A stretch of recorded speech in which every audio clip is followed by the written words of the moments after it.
What's up, guys? Today I'm going to take you through a session with my client. We're doing a pull day assessment, assessing my client's mobility, his form, movement, all that. So just going to do a quick video for you guys. I want you to basically have a walkthrough with me and how I go through my training process with one of my clients. So hope you enjoy the video. Let's get it. Oh, and also Flex Fitness Center, that's where I'm at.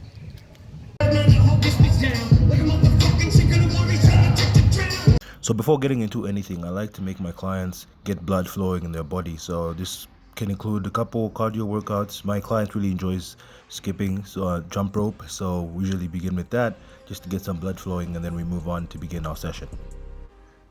So I should mention that this client in particular is an online client, hence we only meet once a month for an assessment. The rest of the time I'm normally just tracking his macros and making sure that he's hitting all the workout sessions that I've allocated for him. So to get started, I normally like to take my clients through a pull-up, because pull-ups are a great way to assess your grip strength, one, and also how good of a pull you have in contrast with your body weight, because you definitely need to know if you can carry your own body weight or not, and pull-ups are a great way to find out how good of a pull and also if you can actually pull your weight up. So right here I'm just walking him through how a pull-up works, making sure that he eliminates any errors when pulling himself up, because people normally swing. That's normally an error that people do. They start to use momentum, so just making sure that he's not he's aware of that, and making sure that he's only pulling his body in the vertical direction and not in the horizontal.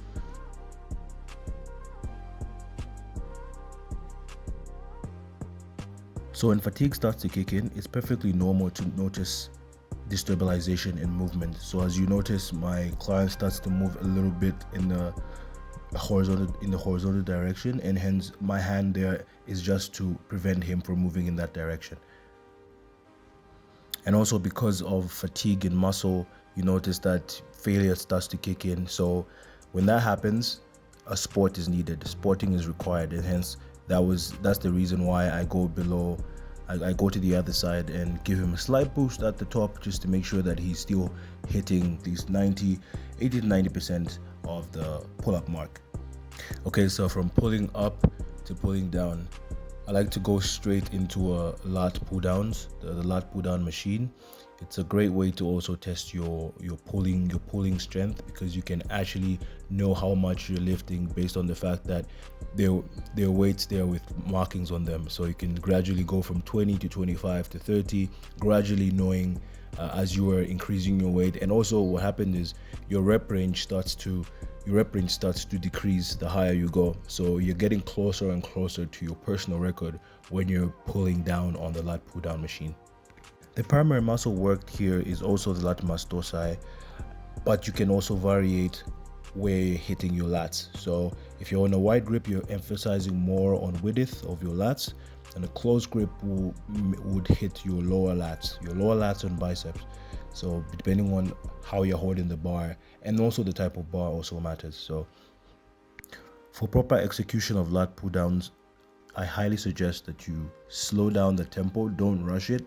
Take down the weight to your chest, get that squeeze, take it back, and do that over and over again until you just can't do it anymore. Next up, single arm dumbbell rows. This is a great exercise for isolation, and with this workout you can specifically know which arm is a weaker and stronger arm. So it involves you bringing the weight to your torso and back down repetitively. So this the primary target muscle here again is the latissimus dorsi, but it works on your middle to lower back as well. Let's go.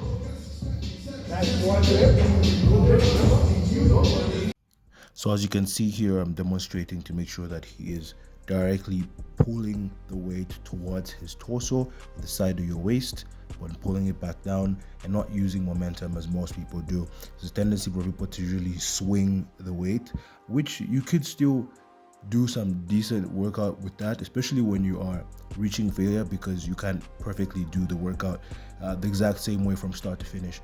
But essentially here I was just guiding him to make sure that he is only pulling the dumbbell to the side of his waist and back down. All right, so next up, deadlifts. This is the king of kings when it comes to testing your pull and grip strength. So you might be wondering why I put deadlifts in this far into the workout, because obviously by now his lower back is on fire, but I did this on purpose to test his endurance and also his pain tolerance, because that's the thing about training, is that you really want to push yourself to the edge. And he definitely wanted this for this session. He said, you know what, give me all you have. So I was like, you know what, I'm gonna put a deadlift just because, to see if you can actually take it. And you know, no surprise, he managed to make it through.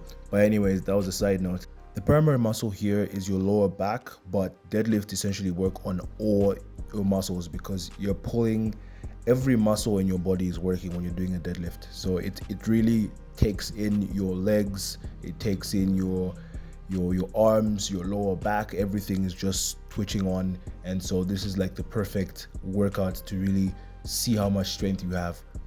All right, next up, face pulls. Face pulls, the primary target muscle here is your rear delts, but the exercise itself targets your upper traps and rhomboids area. So it is definitely something I recommend as a finisher workout. It's definitely a great way to just like burn out your upper back. Or also on a day when you're doing your shoulders, it's also a great shoulder workout because it works on your traps. So I definitely recommend this as well on generally your pull days. All right, guys, so to conclude the session, I put my client through a isolation one arm hammer curl. That was pretty much the finisher workout to wrap up the session. I hope you enjoyed this walkthrough session guide with me, and yeah, hope you enjoyed the video. Give this video a like, a follow, share with your friends, your grandmother, your mom, everybody. Tell them about it.